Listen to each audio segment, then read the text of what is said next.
and welcome to the High Performance Garden Show. My name is Lynn Gillespie, and this is week 6. So we had a really exciting week here on the farm. We're up to 66 baby lambs. It is going nuts out there. We've had rain and snow and hail and sunshine and wind, and must be spring because we're getting a little bit of everything. So, and it's always a good idea to keep track of your weather so you know when you might need to cover your plants. This garden is doing phenomenal. It is up and growing well, and we want to really keep it that way. So there's much more to come out of this garden. So I want to share with you what I do to maintain my garden every single day. There are 5 environmental factors that can affect my garden. The first one is light. We got day length and the amount of shade that the garden receives. The next one is temperature, too hot or too cold. The next one is moisture. The garden can be too wet or too dry. There are diseases, there's pests, large and small, and then there's the fertility. So by keeping an eye on these 5 factors, we can steer our garden into higher production. So over the course of the season, you'll see me working these 5 environmental factors to get the best possible yield. So the first one is light. So I put the garden in a place that has good light before we ever started. So I pretty much decided that one right from the get-go. And the day length will affect the growth of the garden, but we don't really have control over the seasons, so we'll just have to work with what we have. Temperature. So for temperature, I have covers for too cold, and I'll use shade cloth for when we're too hot in the summer, because in here we can get up to about 106 degrees every afternoon in the heat of the summer. So the key to getting the plants to the extremes is to know your forecast and to know what you need to do for your plants. Moisture. Moisture is directly in our control. The secret soil mix, which is a sandy loam, has good drainage, and it's very hard to overwater or waterlog these gardens, you know, with the rains that you guys might get. Usually the challenge is the other way in these gardens, is too dry, because the soil has good drainage, which is what the plants thrive in. That's why we have that. So I check the moisture every day in the garden, and if I have new seeds in the soil, I will check in the evenings too. With a layer of mulch, you can cut your water needs in half, and this is really important to us that live in the high desert. So disease is the next one. What I do for that is I look at the plants every day to get a feel for what I consider normal looking. And then I will compare what I've seen in the past to what I am seeing today. So I ask myself, do I see holes, chew marks, wilting, discoloration, missing plants, sticky stuff, curly leaves? Do I see anything out of the normal? If the answer is yes, then I investigate further and get some help to diagnose the problem. So don't wait very long to get a problem solved. You can ask another gardener in your area, or the folks at the garden center, or the county extension office. And anyone who is in our courses can send us pictures and get a diagnosis of a plant problem. So if you're in the course, let us help you out. Pests. Pests come in many sizes. We have large pests like my dog. We have little bitty pests like aphids. And I use the same technique for pests as I do for disease. I figure out what is normal looking, and I look for things that are not normal. So when I find something not normal, I will investigate the problem. And if you're not seeing anything during the day, then go out at night with your flashlight. The garden is a whole nother world at night. Most bugs will eat your plants at night. So when you go out at night, you can see what's happening in your garden. Just take a flashlight out, shine it around. Be sure to look on the undersides of the leaves. There are some great articles on pests, large and small, on our farm's website at www.thelivingfarm.org. So if you want some more information, bop up to the website and read a couple of those articles. Okay, the last one is fertility. In order for the plants to grow at a high rate, they must have ample supply of food. Because we are organic, we feed the soil microbes, and they in turn will feed the plants. Our job is to make sure there's enough nutrients for everyone to be happy. As you see me in the garden throughout this growing season, I'm looking for my baseline of normal and things that are out of normal and the moisture content of the soil. So I will water more or mulch more depending on the time of year. For fertility, the plants fall into three main categories. We have the heavy feeders, the light feeders, and we have what we call the givers. And we're going to cover all that next week, so be sure that you stay tuned for next week. Okay, let's take a little look at the garden and start our harvest for the week. Okay, here we are. This is the first section of our garden. The tomato plants are looking awesome.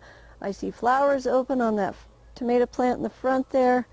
This one not quite open yet.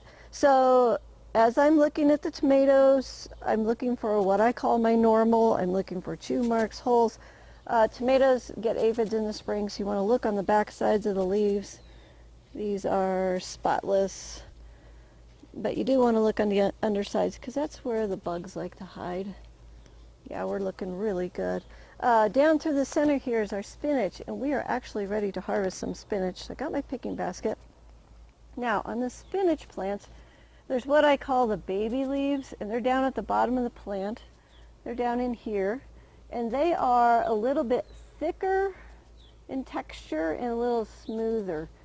And they may not get as big as the bigger leaves that are going to come on the plants, but these are ready to come off. So what I do is I just go around my plants and just break the leaves off. I don't pull up on the plants.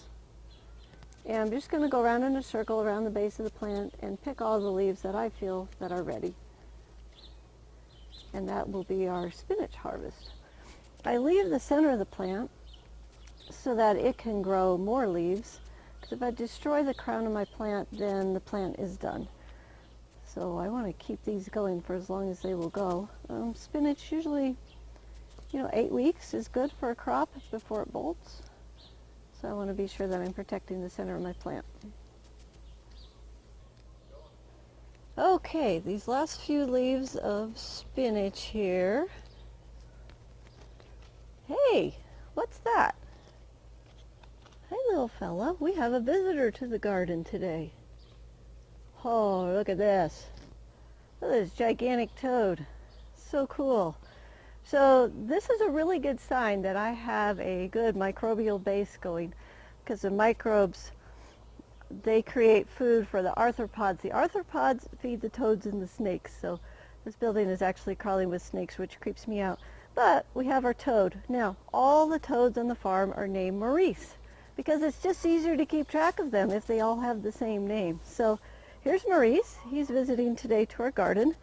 And the great things about Maurices is if you have one sitting there, you can just take roly-polies and throw them at it, and they just lick them up. It's actually a fun game for the kids. So anyhow, welcome Maurice. I'll put you back in the garden. You can go back on your patrol. And that's a great sign. And it's also another great reason to stay organic, because I would never have the opportunity to meet Maurice if I had my garden full of chemicals. So Maurice, there you go. Eat some roly-polies, and we're going to come down here to the shigaiku. I want to show you our spinach harvest. This is the first section of spinach. That is enough for us for a couple meals. So we got some really great spinach, and then we'll get some more at the other end. So okay, this next section, this is our cabbage, which is growing like mad. This is some of the fastest growing cabbage I've ever seen. That means that this cabbage is really happy in here.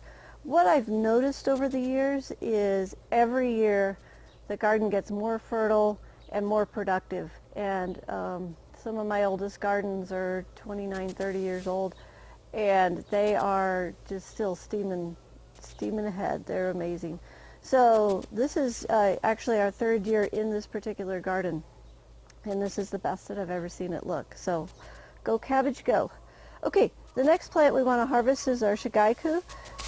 It's growing down in between the cabbages, and the way we're going to harvest it today is we're actually going to shear it with the scissors. So let me see if I can do this where you can see. Oh, where's my scissors? There they are. Usually they're in my back pocket.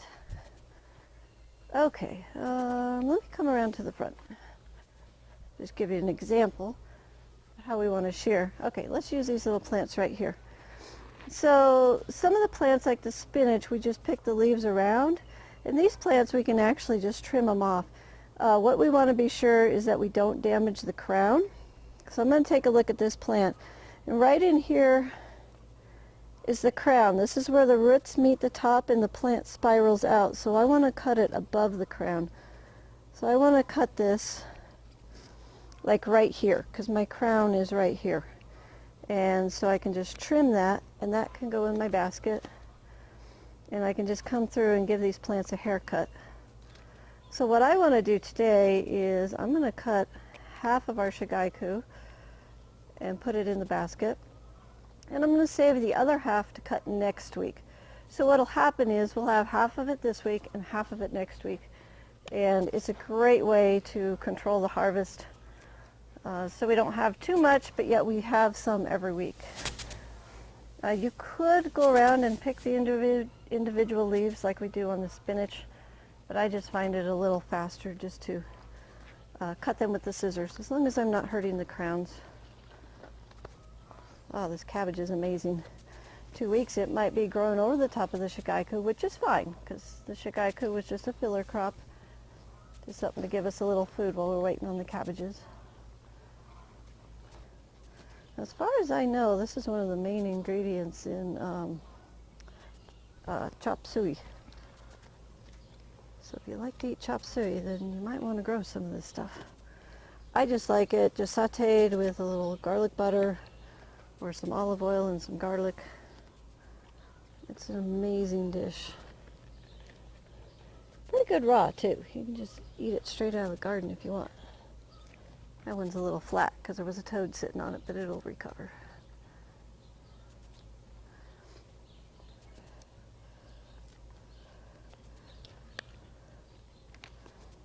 Okay, so there is about half the garden's worth. That's actually pretty good. That'll be a nice dish. I think I'll go ahead and make a stir fry and put this in the stir fry. Okay. And then while I'm here, I want to look for weeds, bugs, check the moisture. These are looking really, really good. I'm not seeing chew marks. I'm not seeing aphids. But you want to look, and you want to look on the undersides. Weeds. Oh, there's one. There's another one. Okay. We got 4 weeds. That's probably enough. Oh, there's 5. Okay. Here's our weeds for today. Not too bad. All right, this section is done. The other thing that I want to start doing is mulching, actually. And I did get some more mulch. So as the plants get bigger, we want to continue to put the mulch on. And any place you can see bare dirt is where you want to start mulching. I'm a little more cautious to mulch around the plants that I'm cutting because I don't like to have to pick out all the straw. But we can just start putting some mulch. Hello, Maurice. He's still just sitting here. Must be very comfortable in the garden. So we'll mulch very heavy around the tomatoes as soon as it gets really hot and the spinach comes out. Okay, a little more mulch around the cabbage. Every week we'll just keep adding another layer, making it a little thicker. Okay, moving on down. Okay, this section here, this is our cucumber plants. As you can see, we've got that mulch on really good. And I'm pretty happy with them. When the mulch is this thick, weeding is usually not an issue. So this is just a matter of just waiting on these cucumber plants to get a little bigger. And then we'll select probably 2 plants out of each clump to tie up. So this is going to get trellised clear up above our heads, and there'll be just cucumbers dripping down. It's just a beautiful thing. But you got to wait about 10 weeks to see that. So you have to stick with us or you won't get to see the beautiful cucumbers dripping down. Okay, in the front section is our carrots. And they're actually looking pretty good. I had talked last week about adding some more carrot seeds, but I'm pretty happy with what I'm seeing here. I do see 1 weed in there. 2 weeds, okay. Whew, I'm tired of weeding, that's 2. Okay, moving on down. Okay, down in this section down here, this is our zucchini. And man, are they looking good. Their growth is starting to fill out. This should probably be the week that we thin these. So in this one I got 1, 2, 3, I got 4 plants. I think I want to take, oh there's 5 plants. I want to take this down to 3. So I'm going to go ahead and pull out 2. Right? 1, 2, 3, 4. Yeah, I'm only 4. So we just took out 1. So all you have to do is just pull them up, pull them out. For the squash, you need to watch for squash bugs. That's one of your bigger pests. And they will lay eggs on the back side of the leaf, and they look like little golden BBs. And so you want to just watch for that. And I'm not seeing anything. It's a little too cold right now here for the squash bugs to be out and about. And I do see a weed. Okay, there we go. And guess what? Time to harvest spinach. So same thing again. I'm going to come in here and get these, what I call the baby leaves off. They're just thicker, heavier leaves. They're not going to grow any bigger, but they are totally delicious. So another great harvest out of this garden. Did it change? Are you ready? Okay, here we are at the end of the spinach. We have a beautiful crop this week. Look at all this loot we got. Man, and it's heavy too. It is a pound and it's a pound. It's a pound away. It's going to be a pound, I bet you. Okay, we'll put our spinach in the shade, and then I want to take a look at the zucchini plant. And we have 1, 2, 3, 4, 5. We have 5 here. We had 5 there. We had 100% germination on our zucchini, which is pretty awesome. But it's a little too thick, so I'm going to go ahead and take one out of here. I got 2 right here that are just like right on top of each other. So I'm going to go ahead and pull up one of these. There we go. He goes in the compost and goes out to the chickens and will be turned into eggs. See? So no waste. We turn zucchini into eggs. It's a beautiful thing. Okay, and we're going to leave the other 4 and we're going to get them trellising up, and there's going to be a lot of zucchini coming out here. It's going to be awesome. One more leaf there off the spinach. There's a few little weeds. Okay, this section is done. It will need a little more mulch, but I think I want to mow the lawn next week and use that for my mulch. So this section's done, and we're going to go up here and take a look at our broccoli. Okay, it's a big walk, 3 steps. Woohoo! That's the thing about this garden. It's tiny, it's wonderful, and doesn't exhaust you. You can tell I'm breaking a sweat, can't you? Yeah, this stuff's easy. Okay, here we are in the broccoli.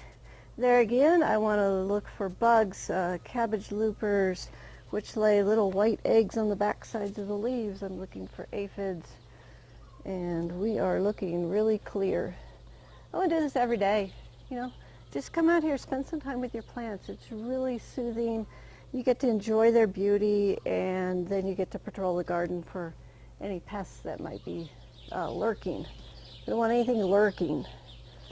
Okay, and the other thing that's in here is our turnips. They're looking really great. The onions are not quite big enough. We're going to plant them around the edges. So they're still in their seedling tray, and they'll be ready hopefully by the time the turnips come out.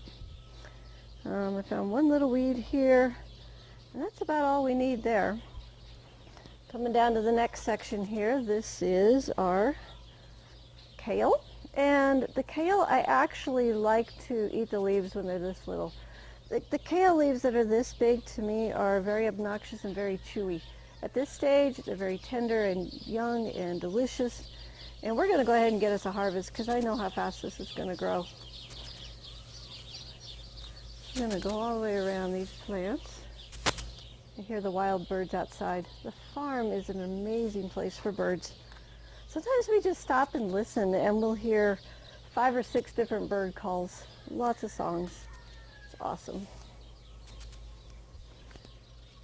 Okay, around we go. See how many bird songs you can identify. I hear a chicken. I hear the little sparrows.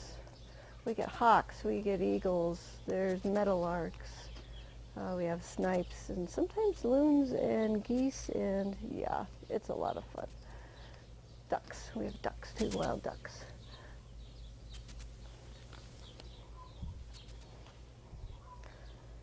Okay, so all I'm doing here is just popping the leaves off the stems. I'm not pulling up on the plants.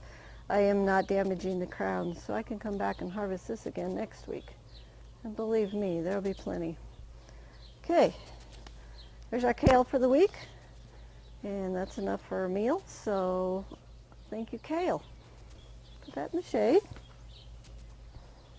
Now we're going to come down here to the joy choy. Now remember last week I told you about the amazing joy choy?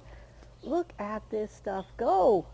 We are going to be harvesting for a while here, which I don't really mind. So, picking the joy choy. It is beautiful. There again, I'm also looking on the back sides of the leaves for the cabbage loopers, looking down in the crowns for aphids, just looking at the color and seeing if it's brighter or duller, seeing if the plants need anything. Okay, here we are getting the tail end of the joy choy. This has been an amazing crop this week. So the question becomes, what do you do if you get too much? And that's a great question. I'm glad you asked. The first thing that I want you to do is think of somebody that you can share with. So take some of this beautiful bok choy to a friend and tell them about your garden. Get the dialogue started of what your garden is doing. Maybe invite them over to see the garden. That would be a great thing to do. But start a dialogue and share some food. So that's the first thing that you can do with it. Here's what we got. Oh my gosh, that's about 2 pounds there. So that's awesome. The second thing that I do with it when I have too much is I'm going to go ahead and blanch this, or go ahead and saute it a little bit until it wilts down. And then I'm going to freeze it in individual little packages. I like to eat this stuff for breakfast. So if I have my little packages, then when I'm half asleep, I can just open it up, put it in the pan, let it thaw out, and it's ready to eat. So this is amazing, amazing stuff. Its name is Joy Choy, and you ought to get some seed and give this one a try. Okay, wow, that's beautiful. All right, so while we're here in the Joy Choy, we want to look for weeds since we got it all harvested down. There's a couple of them right there. And then this would be a good time to mulch. I think I want to do that next week when I have some fresh grass clippings, and I'll come down through here and mulch it, because we're going to pick this sucker like this like every week until this bolts. So this is going to be cranking for us. Okay, next section. This is our Swiss chard. Swiss chard grows a little bit slower than the bok choy, obviously. So it's going to take a little bit more time for this one. I am seeing a few critters. What I'm seeing is what's called a flea beetle, and I don't even know if you can see that. It's this little bitty black dot here on this leaf. And flea beetles they're actually very destructive in most gardens. We have released ladybugs in the past to eat the flea beetles. The other thing that you can do is to put a row cover over your plants if you know that flea beetles are going to come into your garden. I'm just going to observe them for now. There is one other method that you can do, which is to release guardian nematodes. Guardian nematodes are a microscopic nematode that live in the soil. So the flea beetles are going to lay their eggs in the soil, and the nematodes come in and destroy the eggs, and it stops the cycle. So there again, we're going to just keep an eye on these guys. If they get too obnoxious, we will go ahead and wipe them out with either some guardians or some ladybugs. Flea beetles also like the beets, and they'll also get your spinach. What else do they eat? Oh, they'll eat your mustard greens and your arugula. They like arugula. I don't understand that, but they like arugula. So anyhow, I'm just seeing just a few. That puts me on alert, and we're going to start watching for them. Okay, and we need to look for weeds. And then next week, I think we'll go ahead and mulch this pretty heavy.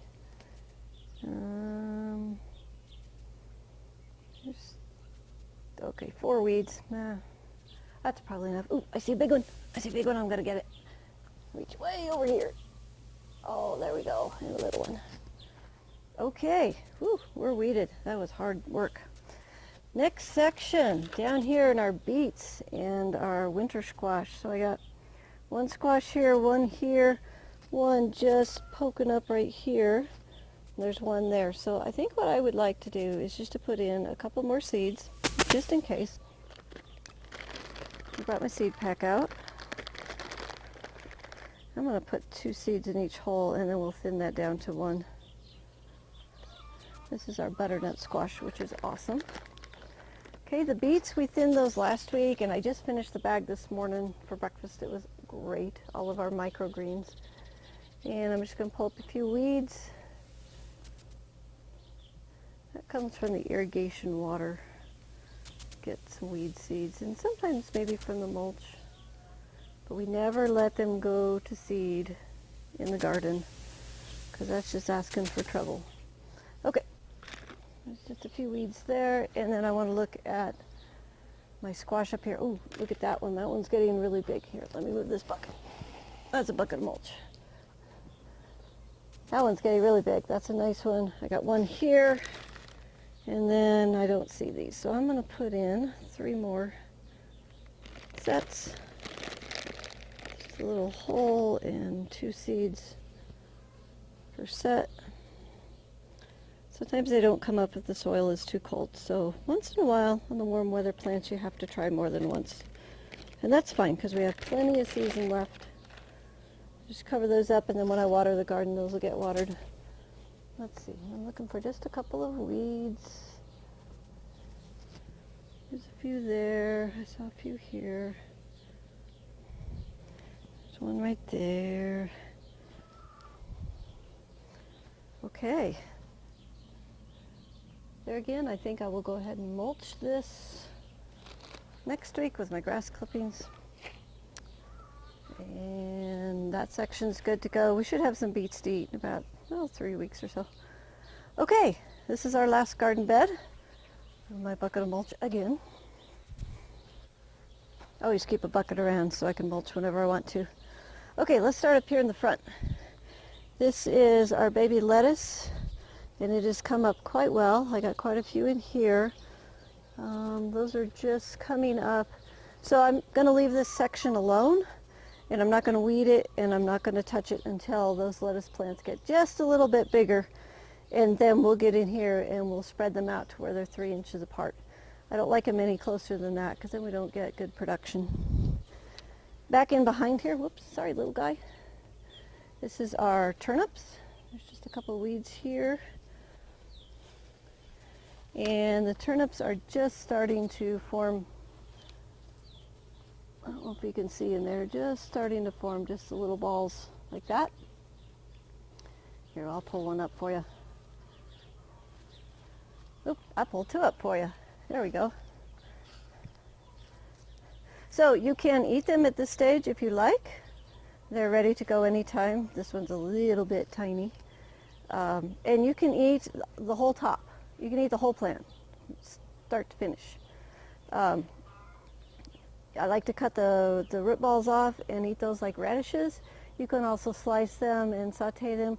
Or if you have enough of them, you can actually make like a mashed potato. You can boil them and mash them. The greens, I like to just saute those. You know, our goal for our garden is to eat 1/3 leafy greens, 1/3 sulfur vegetables, and 1/3 color. And so in order to eat enough greens, you're going to have to be eating them about 3 times a day. And you're going to want 1 cup to 2 cups of greens before you wilt them down. So I usually measure about 2 cups, wilt them down. They come down to about 3/4 of a cup and down the hatch. So anyhow, these are great. You can eat the tops, you can eat the bottoms, you can eat everything. So we'll take that in for our harvest. And then we have our lettuce here. And what I noticed is something is eating my lettuce. Look at this. Look at all those holes. So this is my alert to know that I need to start looking for things. So yesterday I saw the little sparrows in here, and they like to dive bomb my lettuce. Normally they don't eat enough to bother our production. I have seen them in our production houses as well. I'm willing to share as long as they're not willing to destroy every leaf. So this leaf I can actually eat. There's nothing wrong with that. I can't sell it, but I can eat it. If the birds become a problem, then I have my easy trellis here, and I just put bird netting over the top. Problem solved. If it's not annoying me too much, I just let the birds have some, which is what we're going to do for now. We're just going to let the little birds have a little bit of salad. Pretty soon there'll be so much salad that we won't even notice. But I do see some peck marks around. So the observant gardener gets to eat more garden fresh vegetables. So watch for what might be eating your garden. See, here's another leaf here that's a little bit riddled, but you know, by the time you chop that up, put some salad dressing on it, nobody in your house will know that they're the second ones to eat it. So just wash it off real good and you're good to go. Okay, we have a nice lettuce crop here today. These are the plants that we transplanted in. If you notice back here, the red ones, they grow slower than the green ones, and that'll always be true. The red, anything that's colored will have less chlorophyll in it, and it's just going to make it grow a little bit slower. But we need all the different minerals that come in the different colors, so I'm willing to give up a little speed in order to get the different minerals in my diet. So on the red ones, I'll pick the smaller, the leaves a little smaller, and just enjoy them just for what they are. Okay, here's the last of our lettuce harvest. Looky there, that's pretty good. Oh, I was like, what's that? There's a turnip in there. We can eat that with our salad too. Actually, turnip greens are very good in salads. So anyhow, there's our lettuce harvest. I'll put that over here where it's a little shadier. And then the next section, this is our next section. I do see the bird pecks on it. That's going to slow it down just a little bit, but probably not too much. I'm going to go ahead and pull up a few weeds. It's too bad the birds don't eat the weeds. Then we'd be in business, huh? They'd probably starve to death because I don't grow enough weeds for them. Okay. All right, and that section's done, and then I think I'll come next week with some grass clippings and get this mulch. So I'm going to take my harvest in and weigh it up, and then I'll come back and tell you what we got. Okay, I'm back, and here's what we harvested today. Okay. We have spinach. 1.25 pounds of spinach at $12 a pound is worth $15. The shigaiku, there was a quarter pound of it at $12 a pound, so it was worth $3.